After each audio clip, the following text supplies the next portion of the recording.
Roll up and welcome. You are listening to Whose Turn Is It Anyway? You are here with me, Davey. I'm currently still first player, but it's actually my last turn. I know. Please stay on. And I am here with Becky. Hi everyone. Kerley. Hello. And JP. How's it going? Yeah, it's going good. How are you? Oh, backfire. I've had a bit of a weird weekend because my son has literally just trapped his little pinky in the door I frame. think you need to make sure you people say finger because that could mean other stuff. Yes, I mean finger, not anything else, Becky. It's not his winky pinky. Not his winky pinky. I was just saying, pinky how finger. would you get that in the door frame? That's good going. And It's a logistical nightmare. yeah, so now Rob's daughter accidentally shut the door on him, on his finger, and we have to go to A&E. So anyone that goes to accident and emergency in the UK will know that's never a quick visit. Minimum 4 hours, I would say. So yeah, that's what I've been doing. So yeah, bless him, he's all right, he's all good. It's been one of those kind of strange weekends, but also I've done some fun things, which we may or may not talk about. We'll see. Lovely. Right, yeah. How about yourself, Becky? I've been mostly cleaning the house and playing Beat Saber. And At the same time, no, that would have been cool. That, yeah, it's that quite would have impressive. been really cool. instead of lightsabers, it's mops. Yeah. With a duster now and again. And broke my tooth on a donut.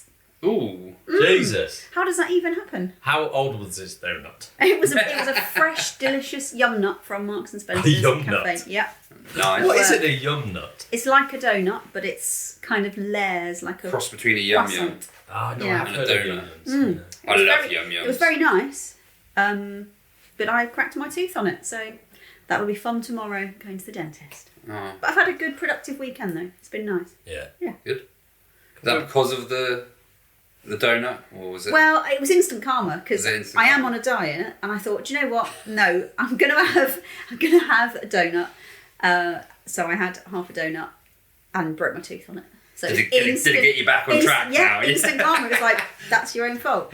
Yeah. So What yeah, is it they call negative reinforcement? Yeah. that's it. Curly's just slowly slipping in like pieces of metal into your food. So, yeah. I didn't enjoy that donut. That's why I did it. How about yourself, Curly? What have you been up to? Yeah, so I've had a bit of a Lord of the Rings weekend, which has been really cool. Me and my mum are watching the films one after the other, but we're watching the making ofs in between. So it's just like makes it about twice as long, but it's really interesting. Some really good stuff in there. So, How many hours is that? so that is now. Let me think. I worked this one out. It's 11 hours for all the extended films, and then it's about 3 for each of the making ofs. So, well, about 20 hours. 20 hours. About 20 hours. So yeah, we're doing that. We're not doing that in one go. We're doing Yeah. it kind of, every weekend. It's an excuse to get mum round and make us some dinner and stuff like that. So, so yeah, we're doing that, which is really nice. And we've just watched The Two Towers. So that was really good. But yeah, Like the Two Towers. Two Towers is a good one. I've got to be honest, I think it's probably my least favourite, but it's still like my 4th favourite film of all time. So it's still awesome. It's just the Helm's Deep scene. It's amazing, just isn't it? amazing. Yeah, I think yeah. that's the best bit. And the thing is as well is that the elves turning up just makes me like tingle every time. But that didn't happen in the book, so it's kind of like the thing that I love the most about that didn't actually happen in the books, which is kind of a bit well, there we are. Welcome to Lord of the Rings podcast, everyone. Yeah. But yeah, apart from that, I taught JP and Rob War of the Ring, which was interesting. So I didn't actually play because I've played it loads, and these guys didn't know. I didn't want to actually trounce them because I played loads and these guys haven't played. So I thought as a middle ground, I would be the kind of help teaching both of them as they were playing, just so they could get used to it. And that went really well. Really enjoyed it, and so. Yeah, it was good. It was really good fun. I was saying you're like the Don King of the War of the Ring, promoting fights and battles between people. But yeah, I haven't played it for, was it 5 years, 6 years, something like that? It's a long time ago. Yeah. And I might as well have not played it before, so I appreciate your help, mate. It's got a lot of old fiddly rules, doesn't it? Not really. I think No. the only thing that I think some people could be switched off by is the randomness from the dice rolling, because it forms such a whole massive part of the game. The dice rolling can feel frustrating, but it's like I was explaining to Rob when we were playing it. the dice rolling is the random bit, but then the interesting bit is trying to create your strategy around the dice that you're rolling. So it's like, right, I can't really do that this turn, so I'm going to change my strategy and try and go down this other route. And it's kind of trying to probe for weaknesses with the other person all the time. And you're looking at their dice rolls, right, what can't they defend against? They haven't got very much of X, Y, and Z dice rolls this turn. Right, let's really try and push that. So that's the only mechanism I think people could be switched off by, but I actually really like that. It's like a little Let's Talk About Hex before the Let's Talk About Hex, isn't I it? know, yeah. I like it. Mini Hex. Yeah. What a treat for you listeners. How about you, David? What have you been up to? So I have had a little bit of a lazy weekend in that I was on a course. I was on my ITIL course on Thursday, Friday. And Which will mean nothing to most people. Yeah, it's an IT foundation. Obviously, I've changed jobs, so I'm getting qualified in what I'm doing. So as a little kind of reprieve from that, I've purchased Dragon's Dogma 2. So I've been sessioning that. Yeah, it's been good. I know if you read the Steam reviews, they're more negative, mainly from microtransactions and performance. But the microtransactions you don't need to buy, and it's typical Capcom stuff. They did it with Resident Evil, and their performance stuff does need sorting. So that is a valid point, but it's definitely worth picking up.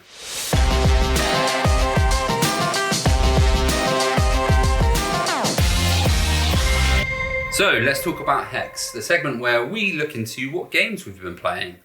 Let's start with JP. A few weeks ago, on the Gaming Rules channel, I got to play Wroth, which begins with a W, so W-R-O-T-H, and it's Chip Theory's newest game that's, I think, probably will have finished on Gamefound by the time this episode comes out.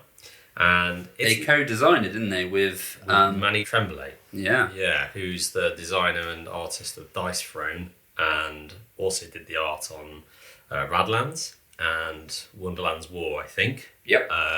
So if you kind of like his art style, it's very colourful, very out there, bright pops and all that kind of stuff. But yeah, he's kind of combined with Chip Theory to design an area control game for people that don't like area control games, because he doesn't. And the story is that his son likes to play Risk a lot. He doesn't like Risk, and he wanted to kind of design something that he could play with his son. And those kind of Manny and Chip Theory have been collaborating on some other things around 20 Strong, which is their solo kind of card and dice game that they released earlier this year or last year. So they've kind of had that collaboration going, and then obviously in the background they've developed this. But yeah, I got a chance to play it. So thematically, it's how do I explain this? It's like a bonkers fantasy setting. So you've got your kind of usual tropes of like dwarves and elves and like men that are like bears and witches and paladins, all that kind of stuff. And it's very neon, so it's kind of like neon fantasy. So the board is a real assault on the eyes on colour, and it's like hot pinks and really like deep neon greens, and everything's just popping out. Obviously neoprene to death because it's Chip Theory, and even just again the artwork on the faction mats is just like rah! It's great. It's done really well, and kind of the premise is that you all kind of gathering together in this area, and the map is divided into kind of 8 zones, of which you kind of have the bottom area, which is, I forget the name of it, it's like your deployment zone where you deploy in, and it's kind of like you can't fight anyone in the deployment zone, we're all just deploying and we've got an agreement kind of thing. And then the 8 zones are like 4 separate islands in the corner, all connected to kind of 2 half circles, and then you've got like a step up in the middle and another step up, like a King of the Hill kind of stepped cliffy thing. And obviously there's movement rules on how you can kind of go to different places. But the premise is that you start with, I don't know, like 20, 25 troops, and they're like little, I think now they're actually sculpted little minis. When I did the Kickstarter, the little metal cylinders, or like hex Yes. cylinder things. Yeah, they've upgraded them now. Have they upgraded them? Yes. Have they? So each So I've got minis now. Then. I think you'll 'Cause I have bought the metal ones. I think you'll have mini like claws if you like the Orky people, or okay, so they're all unique, which Oh, is really nice. nice. That's nice. So that, I think that was a stretch goal they unlocked recently. Yeah, cool. So you all got these little troops, which are just your basic fodder. The kind of crux of that is if you lose your troops, they're dead, don't come back. So you have a limited amount. And then each faction has their own like elite units, which are dice. And again, you don't roll these. It's pretty much like Chip Theory uses them as counters for their health. All the dice kind of have different abilities. You know, think of Chip Theory. This dice does something really cool. This one does something even more cool. And some factions have different abilities that they can trigger. To get those elite units out and those abilities, there's a currency in the game called Cora. It's like a green gem. And there's a limited economy of that Cora that you can get access to. So a strategy is sometimes to dominate that economy and keep it with your faction to starve out the other factions as well. But the crux of the area control is that it's all driven around dice drafting, which actually is a mechanic I do enjoy. I really love dice drafting as a mechanic, like Coimbra and other games like that, and Perseverance that employ it. It's really good fun. And really, you kind of roll a dice as an extra one on top of the player count that you have. And you also have what's called an all-seeing die that you roll at the beginning, and that will either have extra attacking or a direct ranged hit that you can fire into the battlefield, or a ×2, which will mean you can ×2 actions on the dice that you draft in. And then you just kind of take it in turns to get those dice in, obviously depending on what's in the pool. Similar to what you were saying about War of the Ring, it's like you're that determines what you're going to be doing, but the difference is that obviously you're trying to get the dice that you really want quick, and obviously the ones that are left over, hopefully you'll get them, who cares kind of thing. Or maybe take the thing that stops the other person doing what you don't want them to do, that might screw you over more than you'll necessarily... Yeah, so you can necessarily benefit your own turn. Yeah, but there's mitigation in there that you can... And they've changed the rules on this recently, since I played the prototype, is that you can spend any 2 of your dice, including your all-seeing dice, to do what's called an all-move mobilisation action, which is quite a powerful way of just getting your troops and units around the board. But it's very accessible, is what I'm going to say. Chip Theory games aren't really known for their accessibility with Too Many Bones and Cloudspire and Burn Cycle. They're very heavy games that have a steep learning curve. Wroth is a complete departure from their other games. This thing plays in like an hour.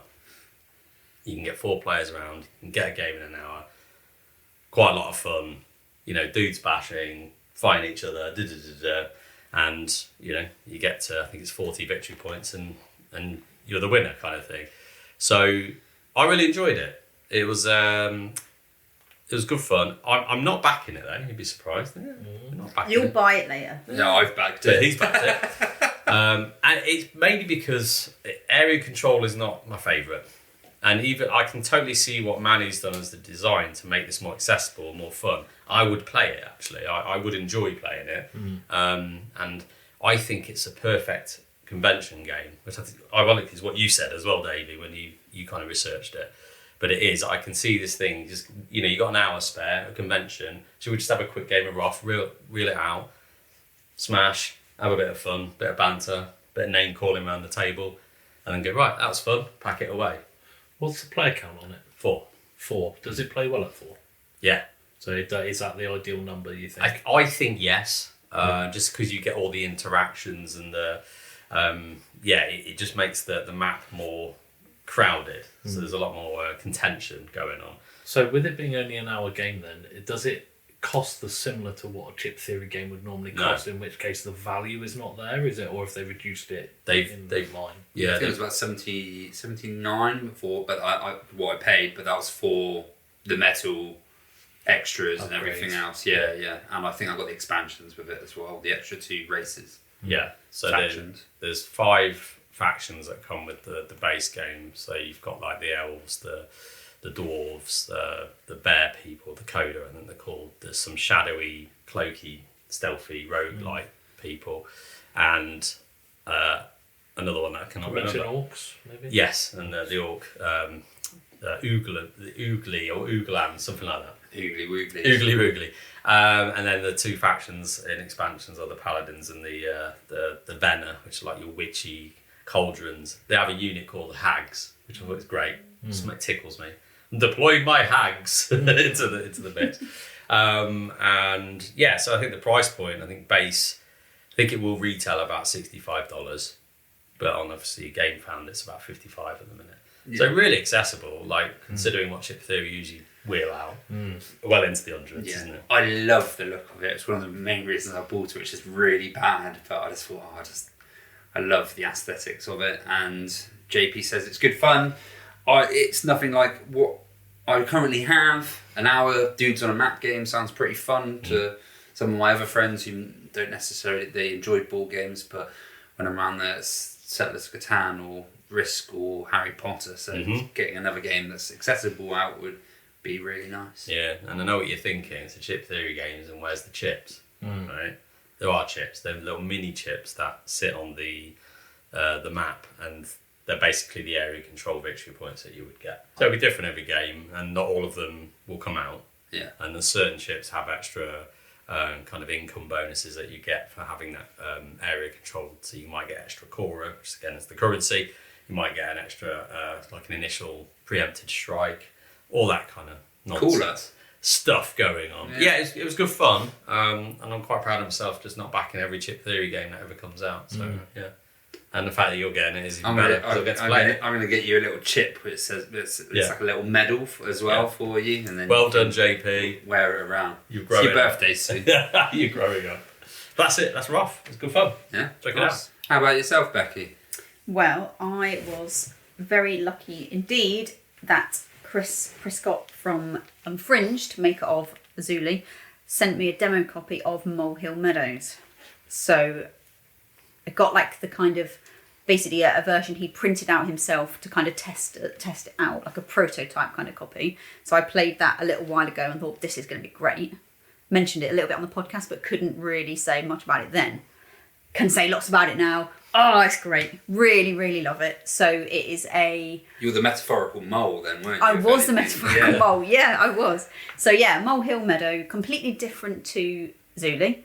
It is I want to say roll and write, but there's no dice. Flip and write. So cards basically look a little bit like maybe Tetris shapes kind of stuff. And you've got a lovely grid map with varying different, there's little worms, there's little bits of treasure, there's little molehills everywhere. And you've basically got to draw a path to certain victory points to things. So you might be trying to uncover or dig through certain flower zones. You might be trying to connect this path to that path, collecting treasure. And whenever you dig into a little worm area, you can then use those worms to kind of start unlocking special abilities like draw the last tile twice, or your tile can now touch two faces where it can only normally touch one face of the last tile you drew.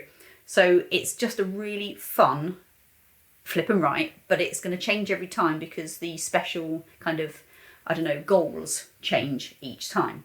So I got Kerley to play it with me, and he's not really into puzzle games, as we all know. You did enjoy it, didn't you? Yes, I did. Certainly a roll and write, well, what I would call it a tile and write, really, yeah, that kind of thing. That I actually really enjoyed. I'm trying to put my finger on it, but just while you were talking of why I enjoyed it over previous ones I've played. What was that one where you've got the railway and the river and Railroad Inc. Railroad Inc. So it reminded me a little bit of Railroad Inc. in the type of you're picking up the shapes and making them fit and do like. Did you not enjoy Railroad Inc? It's not my type of game. I think it's a good game for its genre, but it's not my genre, if that makes sense. So there's nothing against Railroad Inc., which Adrian absolutely loves and is very popular. But yeah, so the Molehill Meadows is more my type of thing within the genre that isn't my favourite. Yeah. So the reason why I liked it, I think, is because variation and all that, I can see why that's good.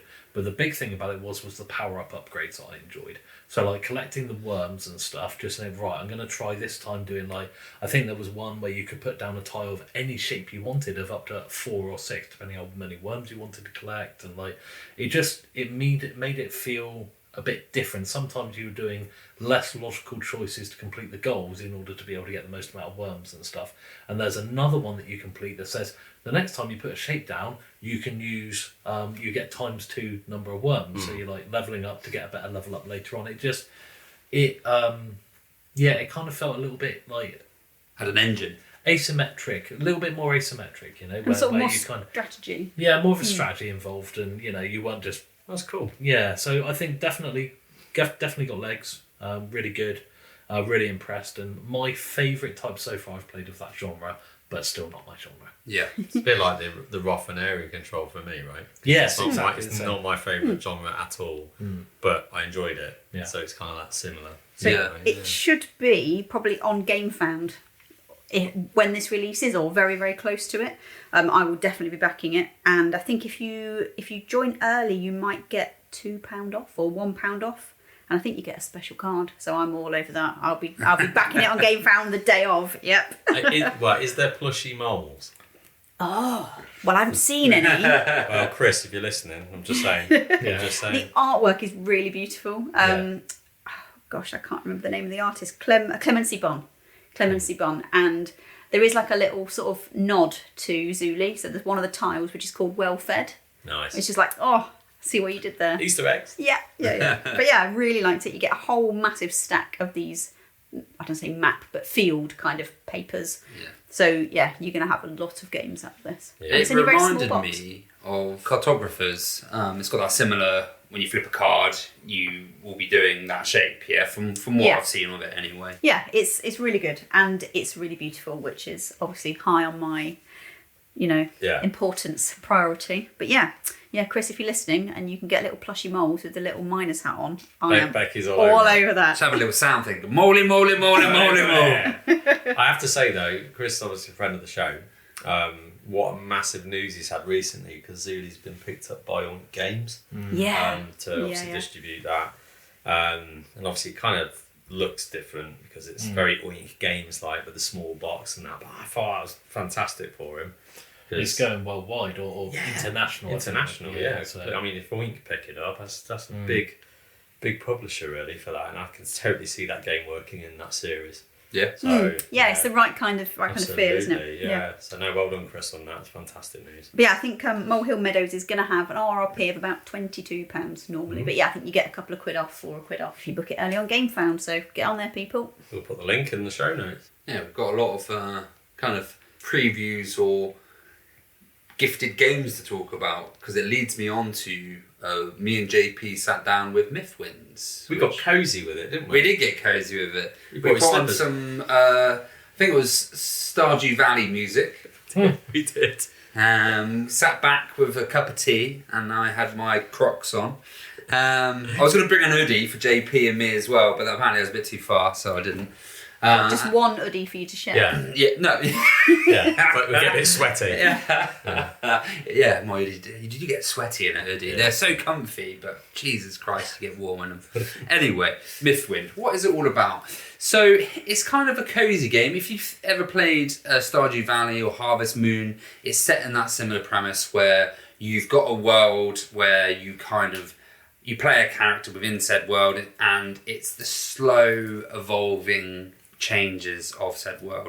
So you'll get buildings out which will give you an extra action on your turn in between your character actions, and you get events that come out, and within a whole one season you could only maybe get 20 gold. That's all you've done really that day when it comes down to it. Sometimes you've got more actions of getting there, but that's your end result. For me, it reminds me of a very good mobile game. It's that kind of feel. It's got that feel of you're doing X, Y, and Z.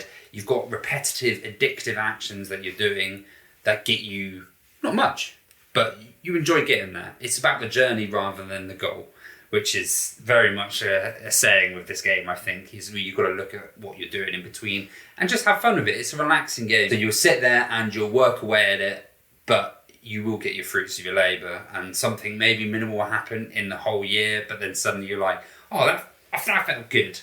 At the end of it, me and JP felt like, oh, we actually enjoyed this a lot more, because I'd heard some mixed things from people, because I think it's definitely a game where you know from looking at it, from hearing about it, whether you're going to enjoy it or you're not. So within it, you have 4 characters.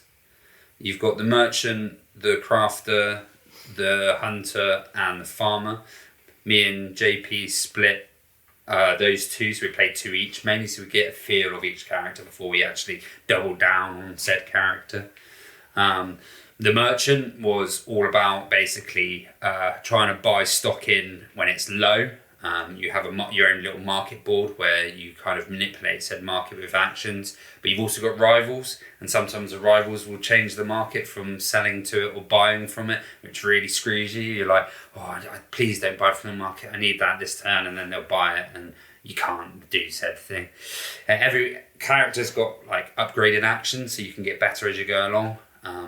As the merchant, you have to get enough money to buy your rivals out, and you buy your rivals out, and then you trade them in. And once you trade them in, you get like an upgrade for,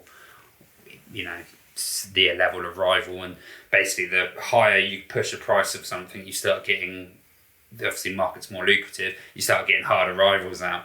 And I remember the first season I did really well, got to the second season, and where I'd pushed the market up, drove it up so high, these level 2 rivals, level 3 rivals were coming out. They absolutely slaughtered me on the second season. I was just, the second year, I think it was. Well, it was second season, wasn't it? Yeah, we only did 2 seasons. Second season, and it was like, the first season I felt rich as anything. The second season I was like fighting just to break even. It was definitely, I enjoyed the merchant a lot. And then there was a crafter, and the crafter kind of, you've got this little resource chain. It's more like a, artisan chain, where basically you get certain products in and you've got to improve them, and you push them down this chain. But when you can sell them at a certain point, when you pull it from where it is on the chain, you get like a little action as well. So sometimes you want to be chaining where you get it to then pull it, and then basically get said action. And the reason why you're doing it is you've got to have certain combinations to fulfill orders. Once you've got, say, 2 bits of leather far enough on a chain, up to number 3 and 1 and 2 and 1 and 1, or the right colours, you can achieve the request at the end and get money. I eventually started to feel like some turns you just didn't really do much, and sometimes you maybe did a lot, but for me it wasn't as rewarding. I quite like the whole market manipulation I always have in games, pipeline, etc. Not as complicated as that, obviously, but it was an enjoyable experience. Definitely would play it. How about your characters, JP? The hunter's kind of got a mechanic where you kind of prepare yourself with like the tools and traps that you would go out into the wilderness, and then you would go on an expedition, and that could last at least 3 days. Sometimes you get lost, and sometimes it takes longer. And then you're acquiring like resources like wood and pelts and food and all that kind of stuff that you can bring back and flog for money. So the farmer is a very typical kind of like polyomino Tetris shaped style tiles that you purchase in, which could be like crops like strawberries and potatoes and runner beans, and then you'll put them in, and you'll need to tend to them, water them, grow them, and then flog them. And there's a bit of a spatial element to that, because you can kind of get tools and things to help you harvest, and also you can buy cows and breed the cows and do all that kind of stuff. So is it a like a board? Is it cards? Is it a mixture of boards and cards and a map? This is one of the biggest selling points of this game, is the fact that it is a board and you have your own little character board, but the way these inserts are done is you can save your game by you literally just stack them all on top of each other, goes in the box. Bam. Oh, okay. It's revolutionary. That's one of the biggest selling points for this game. Is I think if other game designers look at the way they've done this game and can copy it to any effect to put into their game, it will be an achievement in itself, because it's so nice to be able to just put the game away and then just come back to it and go, oh yeah, you can see where you are, bang, there's your stuff, off you go again. You just literally put it down.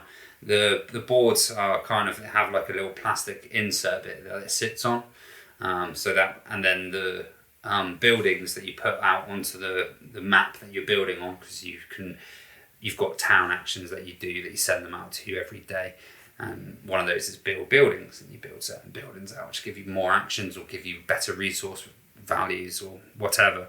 But they're on that piece. You just literally stack them on top of each other, It's just got on the little booklet, if you didn't know how to save it, it tells you how to save it at the back. So as a point of reference, you can come back to it and you go, oh, that's what all that means.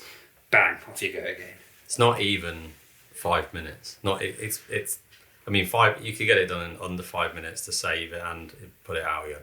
Wow. It's so because you're literally box open, tray, farmer, hunter, whatever, and then it's like the 3 town boards, bang, bang, bang, bang, open that up, done. Right, let's crack on. And it's the most accessible in time to get a game to the table and pack it away. It's just so good for that one. So I'm assuming then that it is a campaign game. It's kind of like convenience. Yeah, it's kind of like an ongoing. You could say endless, but you'll get to a point where you'll saturate and the characters will be completely leveled up, and you'll probably go, "What's the point?" But yeah, it's designed to be played over many sessions. Right. Yeah, there are event cards that will come out that give you goals and like little story snippets or stuff that happens in your village that will evolve over time. So that there will be a limited number. So once you've seen them all, you would have seen them all. But they do say you can still play on if you want to still play on. So is it co-op then? Yeah. So it's fully co-op. So how do you measure success, or is it just more of a journal? Well, you will have event goals for the season. Right. And basically something will come out and it will say you need X, Y, and Y of this resource, similar to like Dead of Winter or something like that. Or we've only seen 2 different ones, haven't we, at the moment? Yeah, but the first one was easy, which was just get an upgrade, wasn't it? Yeah, exactly. I mean, the goals are all like random shuffle, but then they grow because the further you progress in the game, the more gold cards will go in. But the premise is that all the characters are doing their jobs. They're earning money. Every character's got a different route to earn cash, and that cash then is used for various different things, but primarily to build the town's resources of like culture and food and income and all that kind of stuff.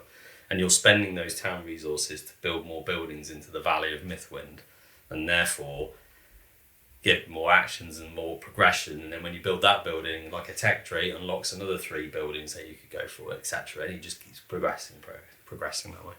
Do you have to play 4-player? Yep. So you could just play with 2 of the characters or one? Oh, okay. You play on your own. Yeah. Would you have to play all 4 characters then if you're doing that? So at the end of the season you can change character. So That's you just cool. save that character, go to another character, off you go again. So if you're getting bored of it, you go, I'm fed up of the farmer now. I played him for 6 seasons. I just want something different. You just go, all right, end of the season, pack him away and get the hunter out. Because it's just a different route to get money. Money's the end product of every character. So as long as you get money, you can do everything. Like real life. Like real life. Like real life. Yeah. It sounds really, really appealing to a diverse range of gamers.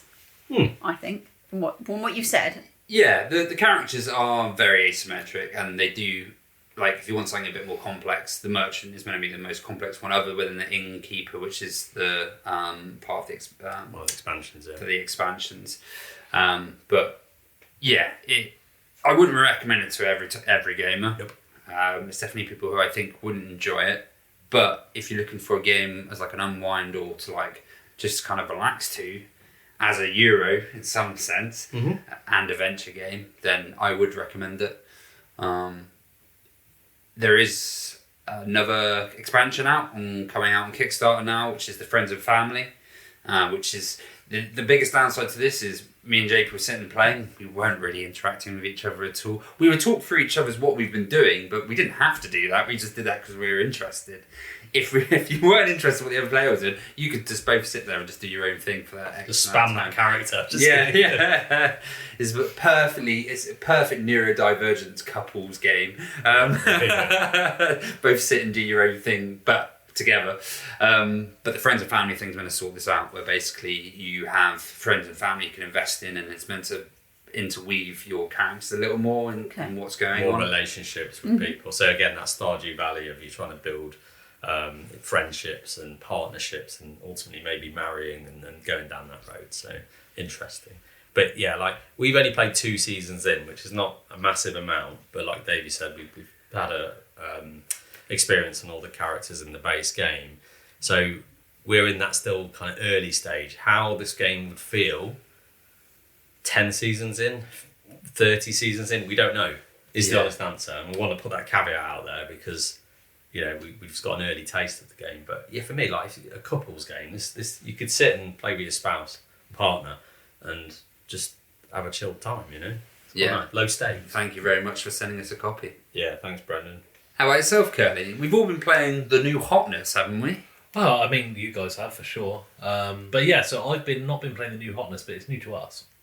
So on Friday, myself, JP, Stuart and Martin in our gaming group played Trickerion, but Dalhgaards Academy expansion, which we've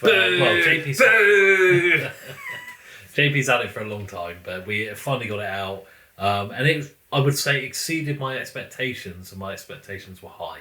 So very good. It didn't change. I don't feel like it changed an awful lot about the mechanics of the game. However, I feel it really added to it. I can see why it's got such a high complication on BGG. I did look it up because I was talking to Becky about it. 4.68, which is one of the highest I've seen. And I can understand that, but because I think we all know the core game quite well, adding that bit on top actually wasn't as bad as I was expecting the learn to be. So, yeah, so just to give you a bit of an idea as the game, I'm not going to talk about base Trickerion because we've talked about it before and we already know that. So the Dalhgaards Academy, essentially, well, let's start off with the basics. It gives you an extra worker at the start of the game, which is nice. Now, talk about the new spaces, because that's really the most of what it does on the main board. So you've got an extra worker. So the actual 3 main spaces, I'm trying to remember, I think it's 3 main spaces you've got over there on the new Dalhgaards Academy board. Teaching, which is basically speaking your spells you're not using anymore. Stop it. I call them spells just to wind JP He does. up. He knows the tricks. We've had this conversation before. But I still enjoy doing it to wind you up. So the spells that you're no longer using anymore, because at the start of the game you just upgrade your spells as time goes on. You're not using anymore. You can teach them basically to new up and coming wizards. Nice. I like it. I'm leaving. The Wizards of Dalhgaards Academy. Wizards of Dalhgaard. So you go over there and you can teach your spells to the new wizards. And the idea is that you don't use them anymore to perform in the theatre like you do in the base game. You can't do it anymore because everyone knows your tricks. You burn. But you get a passive income for teaching them to people. So Okay, yeah. now, Cool. depending what they call them, renovations, classroom changes, basically. Depending what ones you go for, who's built them previously, you get, say, you might only get the money from that spell. You might only get the fame from that spell. You might only get the the shard from that spell. But the later on, the more powerful classroom upgrade you can get might give you an extra shard, which is one of the ones I got, or an extra money than what was on it. So it's interesting, and I think one of the mistakes that I made, although I did do quite well in the end, was I put too powerful a spell in the classroom. So actually, I was missing out on a couple of the bits that I could have got. So, I mean, it was good to practice and play around with the new expansion anyway, but that was one of the small little mistakes I think I made. I mean, I'm just going to put it out there. When he says he made a mistake, he absolutely romped the game. Like, absolutely, nearly got 200. Right. I want that record. But carry on, Kerley. There, thank you. Yeah, the reason I booed at the start as well is because I really enjoyed Trickerion, and JP at the convention was like, "Oh mate, yeah, I'm going to put the Dalhgaards Academy. Yeah, you should sign up for it." And then it went up in the afternoon and went within like an hour, whereas I was working. No, so probably like 2 didn't see it. nanoseconds. Yeah, I know. It just went boosh. But yeah, And I I was hoping someone would drop out. I hate to say it, but no one fucking did. So So yeah, that's one of the spaces, and that was really interesting. The other space you can do is called practicing, and essentially what that does is it upgrades your spells slightly. So for example, every time you perform that one, it's worth 1 more fame if you've already been to the classroom and practiced it first. And that's kind of a permanent effect. You know, you can have +1 fame, +2 fame. There's one that I got which was really interesting, was if you performed your trick, you don't take it back, you leave it out there in the theatre, so you don't have to put it out again. So that one really paid off for me, I think, just having the spread of my different tricks around to the different theatres. Nice. That's quite nice to be able to upgrade your cheaper tricks as well, so you can actually balance out some of them which are really bad in the sense that, oh yeah, it's got really good fame for an early trick, it's got really good fame, and some shards, but you need money early. So you're like, whereas if you could balance it out and just give you a little bit of money boost and get that trek out a lot, that could be quite nice. Exactly what I did. So I had 2 level 1 tricks that I basically boosted through practicing, and it made it quite viable to not having to jump to level 16. So I was earning quite a bit of fame. Well, I say money, it was tight as balls in that game, but managed to get by, apart from one occasion, but we'll look back on that.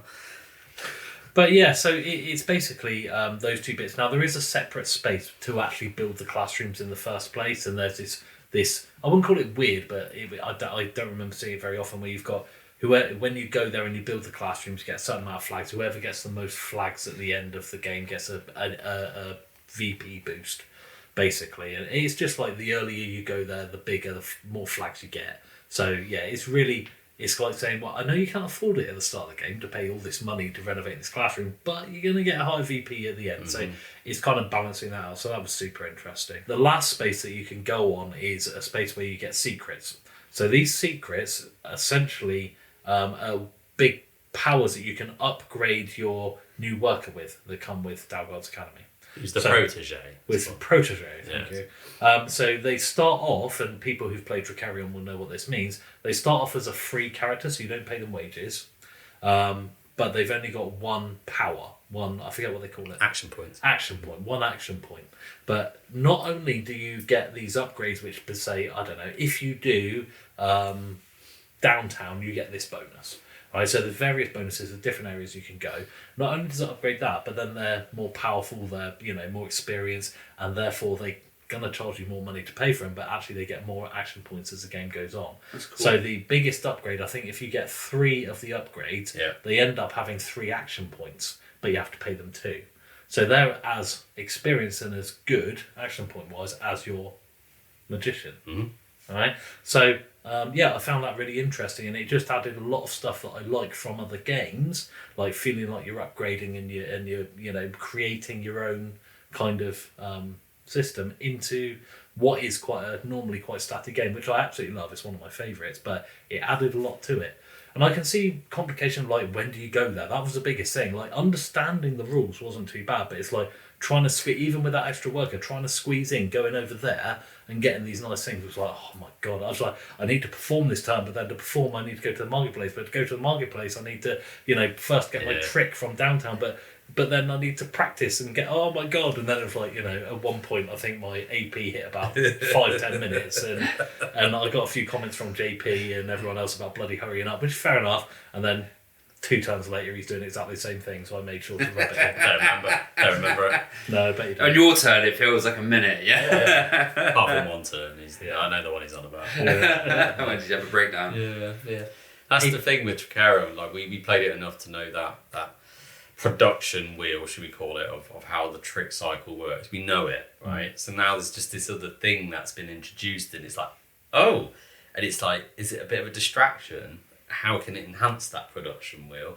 What do we do? Yeah, it's in. I don't think we fully figured out the best way of leveraging it, but it was quite fun just playing around with it. It feels like you have limited actions anyway in that game. Like, if you mess up a turn by not getting the material at the right point, then it can really screw up your whole kind of trick system. So having something else to throw, it's like another cog. You've got to slot onto your wheel somewhere and at the right time. Well, what they've done is introduce that protege to battle that, I think. Yeah. Just because you wouldn't have enough workers to do it. So they've added a new thing to do, but they've given you just a free worker to do it. So it's just more to think about rather than being impossible. It's like, just more to think about. Yeah, okay. But the only other thing I wanted to mention about it, really, because the rest of it is kind of the same, is that they've introduced 4 new characters, I think. Yeah. And they basically specialise in the new bits in the academy and the new expansion. But what is interesting, I'm not going to go through all those now, although they are quite interesting. They have redone a couple of the weaker magicians from the old one as well. Yeah. Oh, really? Yeah. Oh, that's good. And they actually look quite competitive now, so it's much more even now. Obviously, as the new first game, I decided to go for the one that was for the new expansion. That worked out really well, yeah. So that was good fun. So really top marks as far as that goes. Really just balancing that out a little bit and introducing a bit more variation. But yeah, top notch, I would say. Awesome. Has it pushed it up? I don't know. It's definitely a better game for me, whether it's pushed it up, because it was already like number 3 or 4. Yeah. So yeah, but awesome game. Yeah, Definitely worth it. And if you're put off from the high BGG rating, I would say if you know base Trickerion, actually, you'd be fine. Yeah. Don't throw it in from the start. No, definitely At all. not. No. Don't be that guy. No. That's usually me, right? I was going to say, But that is don't- usually you. Don't do a JP and throw the expansion in at the start with Trickerion, especially because of what you said, Davey. It's that you cock up, it's punishing. You're done. You know. So yeah, don't do that. Why don't you tell the listeners about your little balls up about halfway through the game? No, But you you're couldn't right. pay the wages. Yeah, I took a gamble which completely backfired, which was I was banking Kerley performing my tricks in the theatre, and he didn't. So I was left starved of money. I had no money, and then I lost 10 VPs. Because it's 2 VPs for every money you can't pay. Ouch. So that stung a little bit. It wasn't a Yeah. feel good, but I managed to pull it back. I did okay score-wise, I think. But what you don't know with the expansion is how much extra VPs it's adding to the overall pot. Yep. I think there's more in there to play with for sure. I know you start further back on your fame, and you start with a bit more money. Not a lot, but a bit. 2 more. But you know what? 2 money at the start, mate, is everything. Yeah. I think I had 18, didn't I? So I was last Yeah. place, which I felt like mega rich. But Christ, that was a tight on the old wages and that. I didn't do any practice teaching. So yeah, there we go. Right, moving on.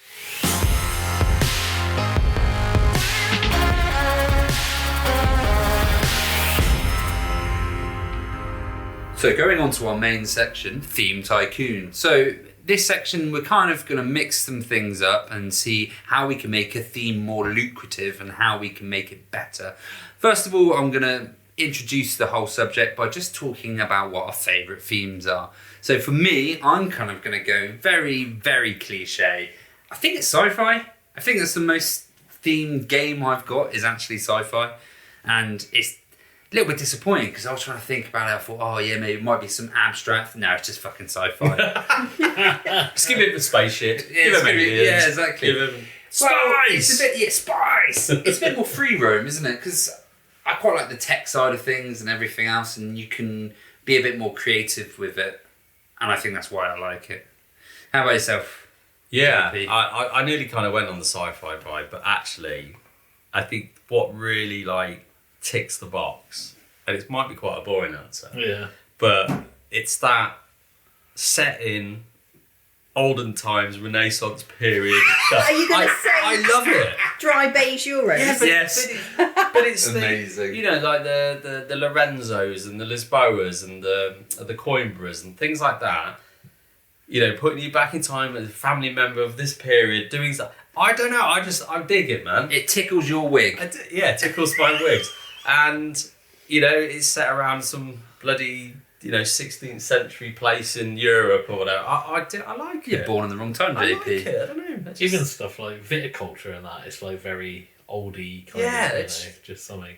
I don't know, it's kind of chill, even though half those games aren't chill, but you know what I mean? The theme of it, Yeah. if you can And call those it a times theme. definitely weren't chill No, as well. I don't know, I just quite like it. I think there's a part of me that, it's just really weird to say because I hated history when I was at school, but I think in board games, I like it. I really appreciate it. And Lisboa especially, because actually there's an event that happened in Lisbon all those years ago in 1755. There was an earthquake, and it's the whole thing's been built around this event, and it's I quite dig that. Yeah. I forget about his theme frequently, other than the time when I flooded my kitchen, and then after playing Lisboa, and I thought, now I'm thinking of the theme. So I quite like those kind of themes, if you want to call them themes, because you could argue that they're not really, but I quite enjoy them. So JP likes beige Euro I love a theme. beige theme. How about yourself, Kerley? We'll go round.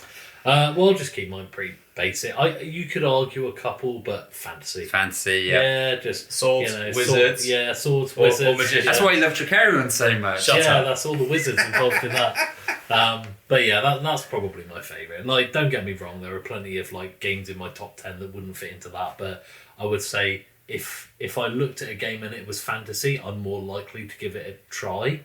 Doesn't matter what type of fantasy it is. Like, from Everdell, which is fantasy, right? And it's all about, really, it's just talking animals, right? Yeah. So that still draws me in.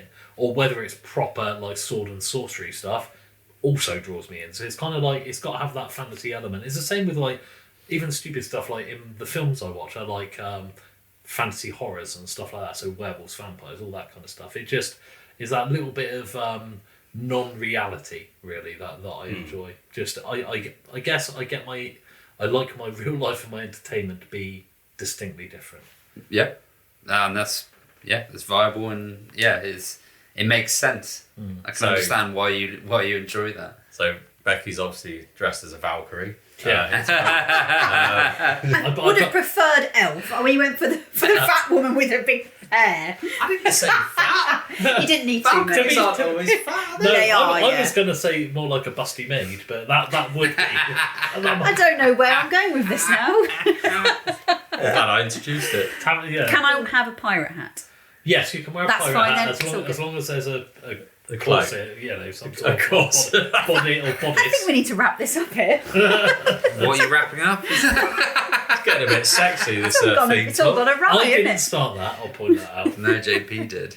But How about yourself, Becky? My favourite theme, well, it's going to be a surprise to anyone, but animals and nature. Animals and nature. Animals and nature, I'm far more likely, like Kerley said, to be interested. Realistic animals or cartoon Doesn't animals? have to be, not bothered. If it involves kind of, lifelike, but again, like Everdell's a really good example. Obviously that isn't lifelike because they're talking animals a bit like sort of animals of farthing wood kind of a thing. Wind of the Willows. Yeah, and that's fine too, but I think, as long as it involves some kind of naturey, maybe that's because usually those games are very beautiful. And that is definitely something I'm interested in. But my all-time top favourite game, not surprise to anyone, Terraforming Mars, isn't any of those things. But and nature animals is mine. Nice. There we go. So we're going to briefly discuss some games and talk about maybe a theme that we could change it to, or you think that would make it better or instantly buyable, and how you think we could push up or elevate it from just changing its theme. No mechanics change, literally just changing its theme. So I'll start. So we may have mentioned this in the last episode. We may not have. Depends if it makes it in there. Great Western Trail, its theme, which we definitely did mention, is dry as anything. And the theme I thought we could change to, which is kind of sci-fi, it's like an Abe's Odyssey theme. So if you've not played Abe's Odyssey, it's a little alien that the other aliens eat, but they don't think they eat them, they think they're just workers. So it's got this whole Soylent Green-esque undertone to it. So you could basically be one of the worker things going through with some of the Abe's Odyssey aliens, and you're cashing them in, and then you're trying to eventually maybe escape with them up that trail, or you get to a certain point, you're trying to eat as many of them as possible. Maybe that's worse, I don't know, but I thought it makes it at least a little bit more interesting. Rather than just cashing in cows and having like maybe worker buildings that you put in between it. And plus you're throwing in a whole Sony tie-in. I think it's Sony that own Abe's Odyssey. I think you're right. But I think they should have little electronic buttons on the board that you press and it goes, follow me. Follow me, yeah. And you go, which is what you used to press on the D-pad and make noises. Because it's basically the game is like a side-scrolling. If you ever played like Flashback or some other games that are similar.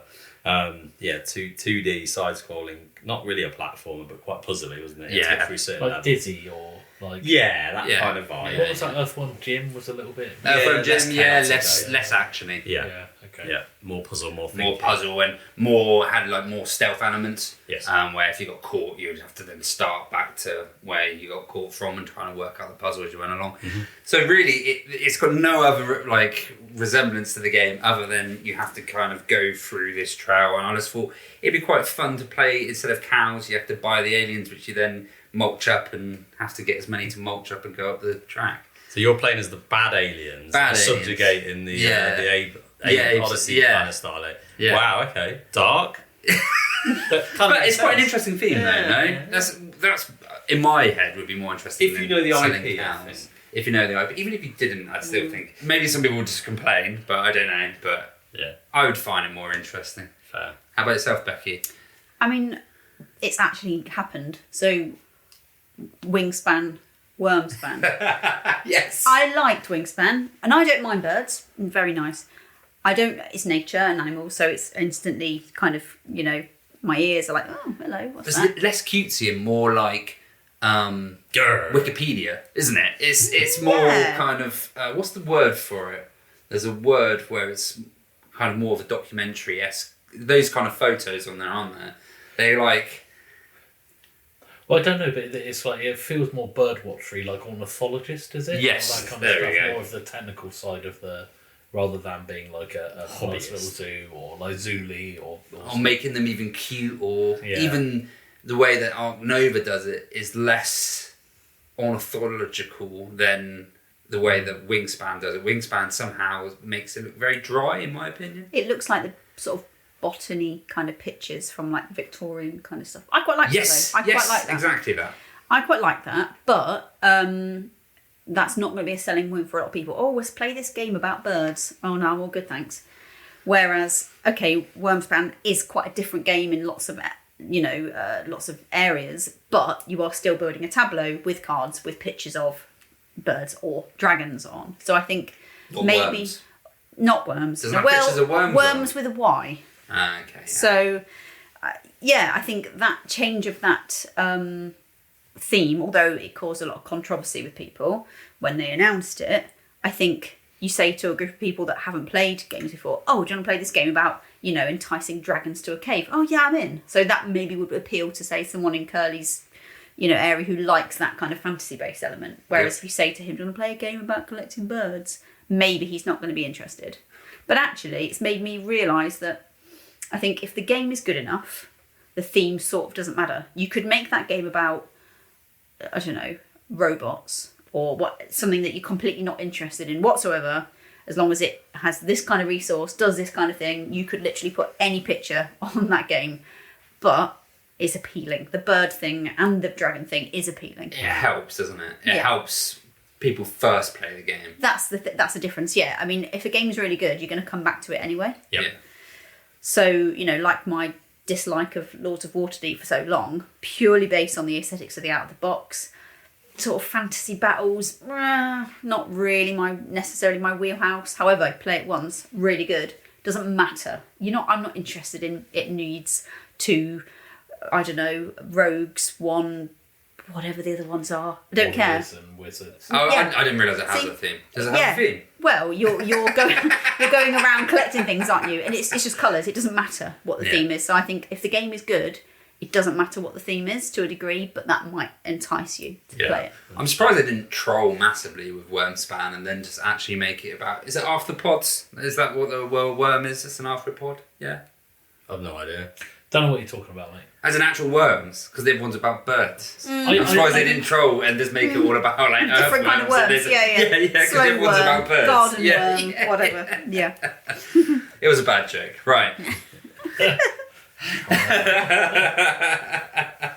Kerley, how about yourself? So just going to reinforce what Becky said. That was going to be my honourable mention. Because for sure I didn't want to play Wingspan. I kind of got... like JP played it before and told me it was really good, and I think I was bored on the night where he put it up, so I was like, right, I'll go in for it. But it was kind of one of those, I wanted to play a board game with my friends. I really didn't want to play that board game with my friends, if that makes sense. So yeah, that's what drew me into it, and then when I played it, I was like, actually, this is really good. But if you'd have said, it's a game about dragons, I'd have been there in a freaking flash. Yes. So yeah, 100%, totally agree with Becky on that one. The one thing that I was just thinking about, okay, what would be my actual one that I would change in? And I'm not going to say I would change because I love it the way it is, but I'd be really interested to try, unsurprisingly, a Lord of the Rings version of Game of Thrones. Oh, yeah. Just with that whole planning element in there, I'm sure you'd have to make some adaptations, and maybe even you take the opportunity to upgrade some of the mechanics that don't work so well on Game of Thrones. Try and upgrade those, but I think the whole all flipping over at the same time and you've all done different things, and I just think thematically it really does represent the delayed action of an order. So if you go and tell JP you go to flip in X, Y and Z and do that thing, but it's going to take you a week to get there and then do the thing, and then by that time you've been invaded by some other git. So it for me, I really like that mechanic. Always have done. Yeah. So I'd like to see that one in maybe a Lord of the Rings, kind of like War of the Ring. Maybe just because I love War of the Ring, it's making me like, ooh, what can we do? Well, But you yeah, can even do it about the wars beforehand, when the dwarves and the elves and the humans are all fighting each other beforehand. And the then Battle of Gladden Fields. yes, there we go. And you can have it then when the orcs are also chipping in, and so everyone could be a different faction and work it that way. Yeah, exactly. So that would be mine, I would say. Although a rather specific theme, I would like to see the Game of Thrones general way it plays in a Lord of the Rings theme. Nice. Cool. Nice. I like that. I'll play it. Yeah. How about you, JP? Yeah, for me, I'm trying to think of one. I'm not going to mention the one I mentioned before, which was Terraforming Mars, but I was going to call it Terraforming Moors, the Uwe Rosenberg version, because you could totally make it work. Yes.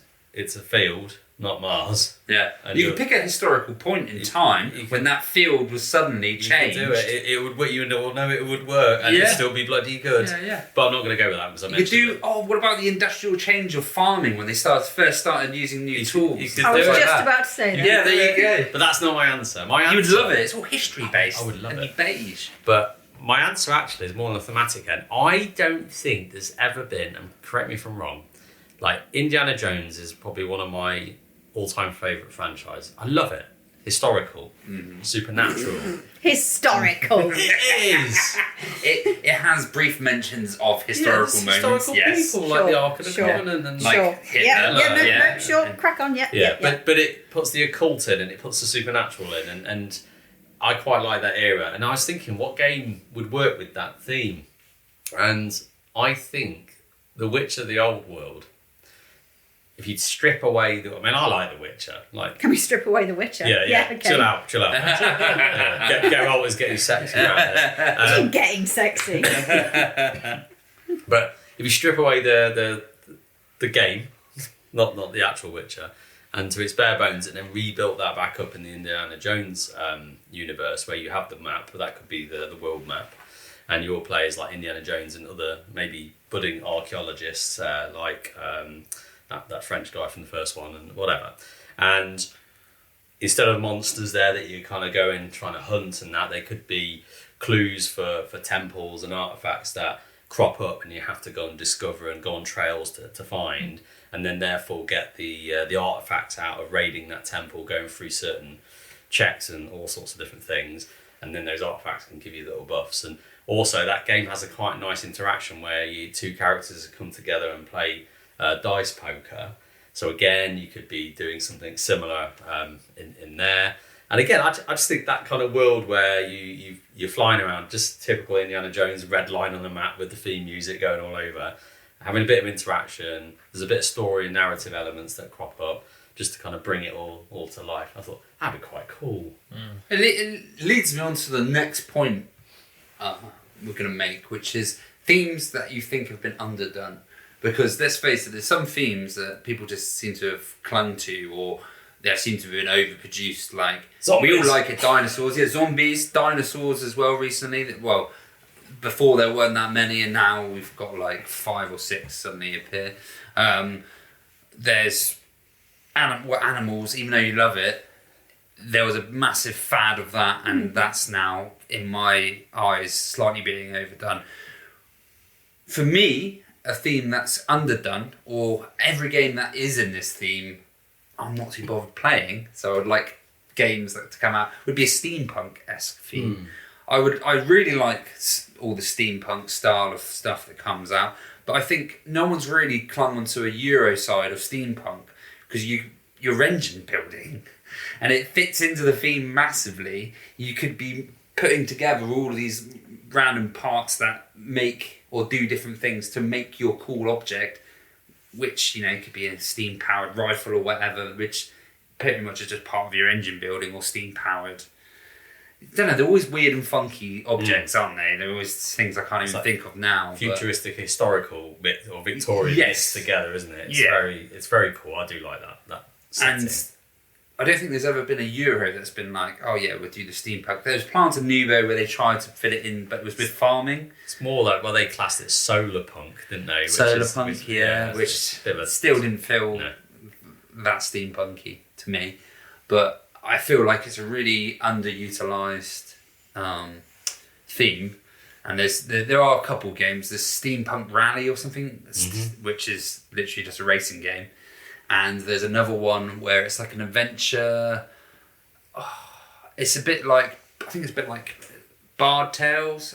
There's a steampunk-esque game where it's very, very heavily adventure game, and it didn't look up my street. It looked a bit, but it's got rated quite good ratings, but I also think it's not easy to get hold of, so I don't think I'll ever play it. But they're the only two I can pretty much mention. Can anyone else think of any others? There are some other, I can't remember the names of them. There's something like The Great Machine or something like that.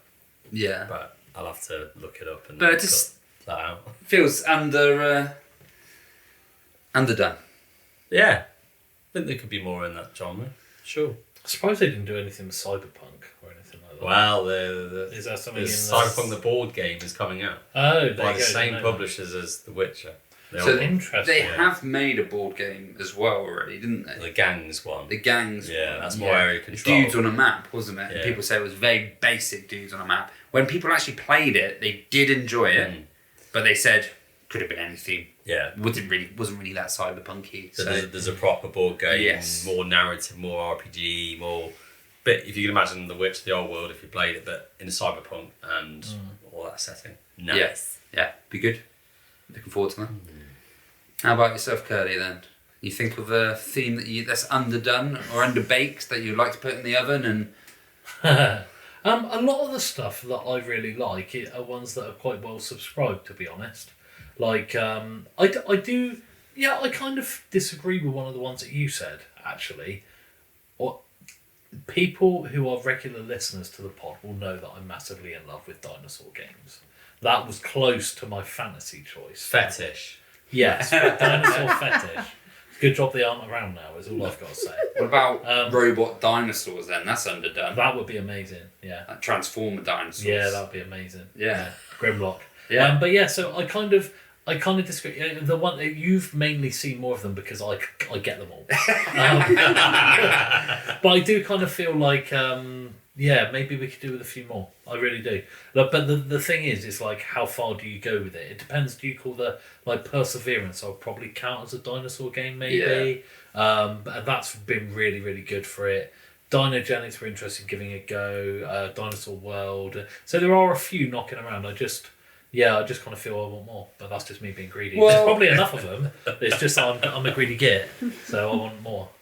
It's a really strong theme, and I do like it. So me saying there was a wave of games where they all seem to pick one theme, bring them out at the same time, and then they go away again. You don't see them again. So I do like dinosaur games. I would love an actual proper Jurassic Park dino game to come out. But yeah, I mean, they've done similar games. Like basically, I guess what I'm saying is, and the publishers, please don't shoot me for this one, but Dinosaur Island, I always get them all confused, but it's Dinosaur Island the one with the neon? The first one, yeah. Dino Island? Dino Island, yeah. Dino Island, I kind of want that. I want that game, but I want them to fix a few things with it. Make it a little deeper, isn't it? I love the thematics of it. Overall, I like actually the artwork and everything else works so well.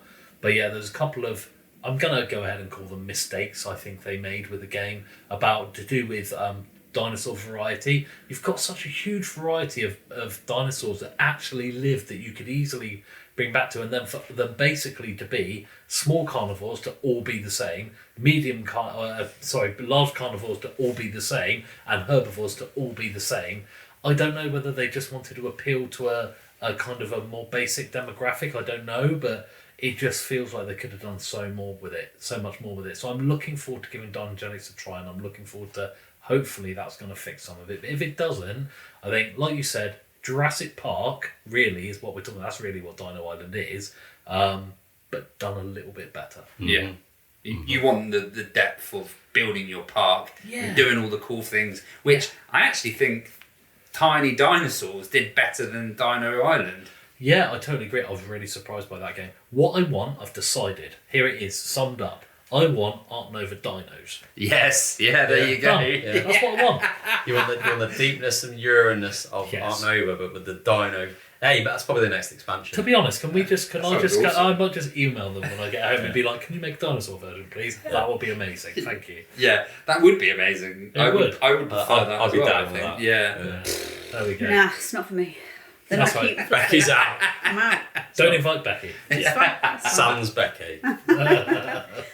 I've got one. I mean, I don't want this game. Couldn't care less about this game. But Isn't that not the question? But I'm surprised there isn't any. Or maybe there is, but I just don't know about it because it's not interesting to me. Is sport-based games. Yeah, Maybe okay. that's because, talking in massive generalisations here, the kind of people that play board games are often not the kind of people that play sports. Of course, there's some people. Of course, there's lots. Of course, there are. I don't. But I think they are probably quite separate groups. I would say there's more crossover now. There's a lot more people watching American football. Yes. Football in general. Yeah. Just you don't have to play it to be able to enjoy board it. games are appealing to far more people than they ever used to, sure. But knowing how many hours Kerley has spent playing Championship Manager, which is very strategic, very kind of working out, He loves it. I'm surprised they haven't got something like that. They have. Have they? Called 11.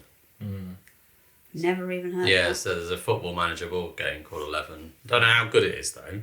It's not my thing, but... I mean, I did see them do a Ted Lasso game, but I think that was just a pure IP Yeah. kind of, Cash in. you know, That's a party Monopoly. game. yeah. Yeah. I mean, I would buy it. Yeah. I nearly did buy it, but I didn't. But I didn't. I don't know how well a lot of sports games would transfer over. Sure, and that's probably why, isn't it? Yeah. That's probably why. But for such a massive, popular genre of things in the world, sport hasn't had a. You know, I mean, I could, like I say, I couldn't give less of a crap about any sport game. Absolutely, just not interested. Blood Bowl, maybe. Well, I've got one that a bit of a curveball for you. One you've played. Oh, Heat. yeah. Racing. there's a lot of racing ones. There's a lot Yeah, of racing yeah, I ones, and you suppose. throw in there. What's the cycle version? And Flamme Rouge, Cubitos, I guess, is racing. I Kind suppose. of. Kind Yeah, of. now we're on the fringes. Yeah. Yeah. Sport. But I mean, so Snakes and Ladders is racing up. You know, how basic do we go? I don't know how well a lot of the, I guess, NFL would transfer, how well football would transfer, Yeah. how well I guess cricket would transfer. Sabutio, I suppose, doesn't exist. Exactly. So that's kind of but- what you're You would have to do it more about the player management and the Yes. bits off of the Yes. actual pitch. Yeah, and maybe that doesn't appeal to some people. I don't know, it definitely wouldn't appeal to me. Like I say, couldn't care less. Maybe I want to make a golf game. I don't even play golf, but I think that would be quite fun. Is if you do the golf thing where you have to like buy and invest in players, and then the certain ones, and it's a bit RNG whether they like pot in the hole or not. No. Sorry, I've fallen asleep. Yeah. Oh, Jesus. I guess. Fucking hell, beige Euro man's falling asleep from golf. Absolutely, I'm a lot more excited. I guess the film not Basketball, that's the hilarious one, isn't it? Moneyball. Moneyball. That's kind of as near to a game that you could maybe make sport in the way I'm thinking of it. This is the But economy. Blood Bowl. Yeah. Blood But Bowl yeah, is Blood a Bowl massive is kind one of- about yeah. American football. That Yeah, but works they- very well. They had to make it so that they killed each other and let's make it a bit more fun, isn't it? Yeah, So- they did. and I guess you've got Hoplomachus, which is about sport of a Ancient gladiator. sport. So I suppose Yeah. maybe there are more There you if go. we're being very general It's about it. historical sport. That's what it needs to be. That's why I like it. That's why JP likes Yeah. it. Yeah. So, but I'm just surprised, I guess, knowing that sport is so popular as a genre of things people are interested in. Float Yeah, my you could boat. make one about the Olympics actually, where you could basically have the different events that you do, and then you each have maybe you collect the meeples with your characters that you put out and do the Maybe. events, and then for each event you have another little mini game you have like to you're do. managing Team GB. Yeah, that'd be cool. That's a bit more different. Yeah, Yeah. Nice. maybe that's a theme that no one's done. That is true. Maybe there's a reason. But but if it's done well, Yeah, mechanically it's That's fun, it. then why not? That's what you it comes down to. you can in the make end with all of these. Yeah, you can make anything from right. For me, there's one I think underutilized theme, if you could call it a theme. I love the concept of time travel in any media. Like if a film's got time travel in it, I'm like, or time manipulation or something around that concept. Like one of my favourite video games in the past is Chrono Trigger, right? It's an old Japanese RPG that has time travel right at the heart of it, where you kind of travel through different time periods, and what you do in the past then affects the future and changes the map and all that kind of stuff. I know Anachrony is the obvious one that kind of crops up when you mention time travel, but if we're being honest, it's kind of just a lone mechanic that they've thrown up as a time travel, but it works really well, and I dig it. But I just think there's that I don't know, that time travel, going around different time periods, whether that's an adventure style game or a Euro style game, but just something that plays you around. Reverse your actions like completely as you go along. Yeah, there's just something around that just will pique my interest 100%, and that's quite nice because you get a lot of the historical elements of theme that you can pull in, and you can get futuristic sci-fi ones and you can blend them, you know. So you can have the dinosaurs and you can have Renaissance period beige era, and you can have like space and all of those different things, and you can blend those together somehow and make a really cool and exciting game. I don't know how, I'm not talented enough to do it. You could do a worker placement. Yeah. When you put it out, if it's at some one time era, you get said benefit. But then when you pull that worker back, if the timeline has changed, you'll get different benefits depending on where the timeline is. All of that. That'd be quite cool. What you do in the past affects the future. Yeah. There was an abstract game called That Time You Killed Me. Never played it, but it was basically 3 boards. I think it's 2-player. And you kind of send your guy back in time, and then what you do there will then help manipulate what he does further in time. And I think if you ever occupy a certain space as the opposition, then you kind of eradicate them from time altogether, like the space-time continuum collapse. But again, never played it. Sounds interesting just because it's time travel. But yeah, I don't know. I just think, Back to the Future is like one of my favourite ever film trilogies. Anything that, has that in, I'm down. So kind of doing that, like that Bill and Ted's kind of thing, where you're just going back to different time periods doing different things. Yeah, right? That sounds just like something potential. a bit different, but it'll have to be good, obviously. But Yeah, so I do like the idea of like a timeline. When you put it down, it has a different action, and then when you pick it up, depending what timeline you've gone to, it has a different action. And then maybe what timeline you end up at has some influence as well. So you can have like a whole scale you have to manipulate, and it completely changes your actions. Yeah. But everyone else will have the same board that they're putting down at. Yeah, how can you do certain decisions in the past that will create a branching timeline, which then completely is different. And it's basically a board game that needs a menu. Yeah, it needs a menu. It's just like Trickerion. It's like a 3D cube that you end up rolling around, and I'm down with that. I think this is one for Vital. I think you need to like petition him to do this game, because that just seems like a total mess of like, right, if you go down here, then it opens up these actions and you can flip it. It'd be like that reminds me of On Mars, where no matter what I wanted to do, I was in the wrong fucking place to do it. So definitely one for Vital. Yeah, if you're listening, Mr. Lacerda, a time travel heavy Euro, we're in. There we go. Time-wise, I think we're probably going to have to move on.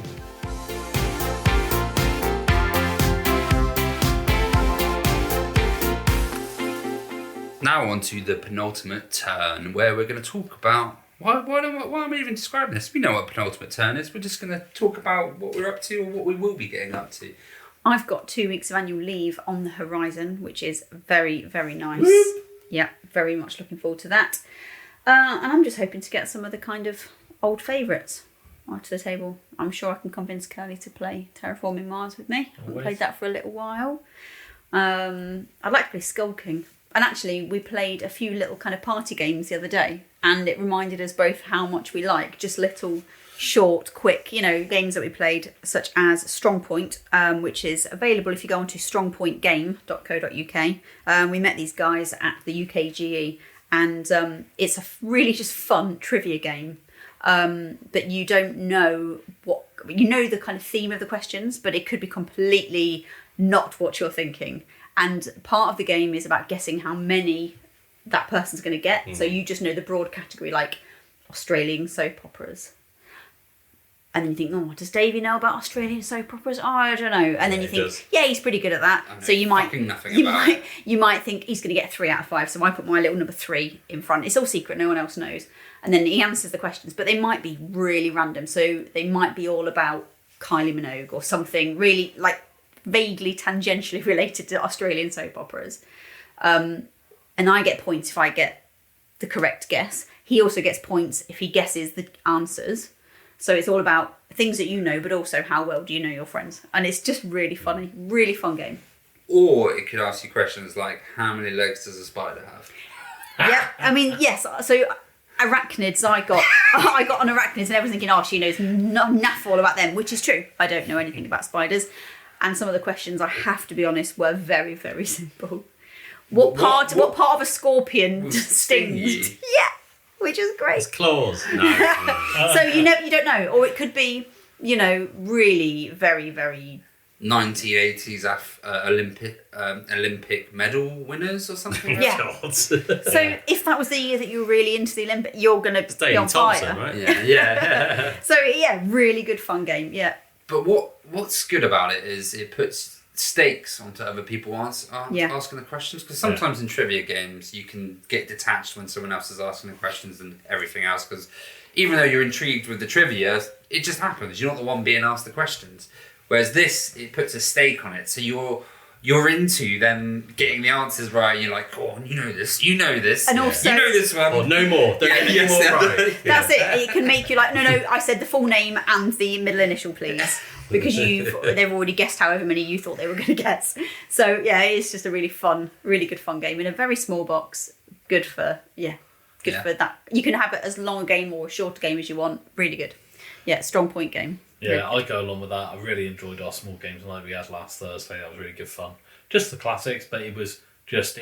I think we did an hour of just chatting at the start. Yeah, it was just nice to not play a proper board game where you're just cracking on with the board game and just chatting with the friends we've accumulated over the last sort of 5 years. So, it was nice. So what have I got coming up? I've got Great Western Trail New Zealand. Looking forward to playing that. Tambo's description of it, he described it quite well because he's had a playthrough beforehand, so he can teach us the rules, and it basically just sounds like Great Western Trail but more, which sounds lovely really. A little bit more engine building and kind of some cards, some different avenues you can go down with sort of a little bit more variability or choice, which is always nice. So I'm looking forward to that. And sheep, right? And sheep, yeah. No cows, sheep. You can shear the sheep as well. Oh. Yeah. How about yourself, JP? What are you getting up to? Yeah, I've got the prototype, or the latest prototype from Glass Cannon Unplugged's Dying Light from Mr. Mark Monk from Ninja Geek Games. Thanks, Mark, for that. So we played a little game of it at Essen, and it is kind of early infancy. I'll be completely honest, for me, I'm not sure it's for me. Or at that time when I played it, I didn't think it was going to be something I would massively enjoy. But I'm intrigued. I trust Glass Cannon a lot with their games. And now it's kind of been a bit more developed, and the prototype looks a lot more fancier than the one we kind of played. And I think there's a more rounded version maybe of the game.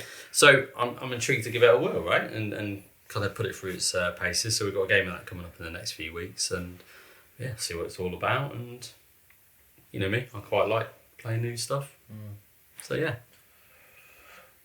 How about yourself, Kerley? Anything coming up? Well, I was going to say something else actually, but I've just remembered. Shrink just arrived. Heroes of Might and Magic. Oh yes, that looks really good. Yeah, so I kickstarted that one back in November 2021, I want to say. 1970. No, 22. It was at the convention, wasn't it? That's when you played it. It was at the Birmingham convention. Expo 22. Expo 22, yeah. Expo 22. Played it there. Knew it was coming out anyway, but it came out the following November into Kickstarter. So yeah, obviously ordered a reasonable amount of that. All of it, almost. It's just, hey look, Heroes of Might and Magic is a well-established computer game franchise, fantasy strategy kind of thing with all sorts of different factions you can play and stuff like that. I won't go into the nitty gritty. If anyone, it's a really popular franchise, so I'm sure anyone interested in it would have already played it. But the game played like the computer game did, so I'm really looking forward to it. Like you're exploring around a map, and you got some it does the whole hidden kind of tiles. It flips over. You pick up treasure. You have battles. But what I liked about it is that not only do you upgrade cards and all that kind of lovely stuff that you'd expect. Additionally, when you have a fight, you like you do in the computer game, you go to a whole battlefield kind of thing, and you have what is almost like a separate battle game, tactical on the battle side. game. Tactical battle. It was like one of the first turn-based asymmetric chess What's Hex? Is it Hex? They are hexes. It is Hex. Heroes of Might and Magic. The actual game isn't Hex, but the battlefield. The battlefield combat is. Yeah, I was going to It's like say. lines. But it was one of the first that did that whole combat system very well when playing multiplayer. So I was really intrigued to see how they were going to do it on the board game. Yeah, so yeah, I'm really looking forward to giving that a crack. I've got the base game, I've got a bunch of obviously the Kickstarter bonuses that you get, the stretch goals, and I've picked up the Rampart, which is the elfy kind of like, centaurs and all that kind of stuff, and tower and fortress and castle, I think. So yeah, Came in a looking forward to playing massive that. box. Yeah, it's about 7 different boxes. How many Kallax cubes? Realistically, two. No, I reckon two. I reckon 3. Maybe 2 and a bit. Two and And you had to buy another one to fit it in. There's quite a lot. There's quite a lot. It's at least 2, maybe 3. I'm Nice. struggling to vision it, but hey, look, I'm. The game looks really solid. The reviews it's getting are really good. Yeah, it is. It's getting some good buzz. Yeah, so we'll wait and see how it actually plays. But yeah, when we played it at the expo, which was in its infancy, really, we were still like, oh, but let's itching to play more. So yeah, with the now finished game. Yeah, I really want to play that. So, right. So, as always, thank you for listening. At the bottom, you can find our socials. I've mentioned it in the previous episodes, but I'll mention it today. If you want to support us, you can via Ko-fi, Ko-fi. Thank you for everyone that already does. You basically make it so that we can keep doing all the other bits that we're doing behind the scenes. So thank you for that. If you can, give us a mention to your friends and family. Really helps us out. Give it a listen, see if it's their cup of tea. This has been James from Whose Turn Is It Anyway? And as always, whose turn is it anyway?